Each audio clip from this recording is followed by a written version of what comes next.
আসসালামু আলাইকুম দর্শক, স্বাগত জানাচ্ছি রয়্যাল বাংলা টিভির সংবাদে। শুরুতেই দেখবেন বিস্তারিত সংবাদ।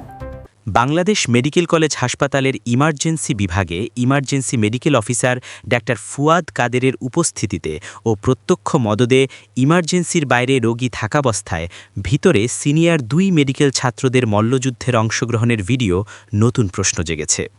রেডি 1 2 3 শেষ। ওকে বলো 2 হাত দিয়ে করো।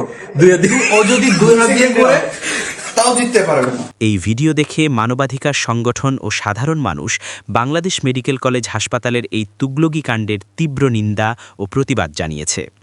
11 জানুয়ারি 2026 রবিবার মানবাধিকার জোটের মহাসচিব মিলন মল্লিক এক বিবৃতিতে বিষয়টি দ্রুত বিচার বিভাগীয় তদন্ত করে যারা দোষী তাদের বিরুদ্ধে আইনগত ব্যবস্থা গ্রহণের জন্য আবেদন করেছেন।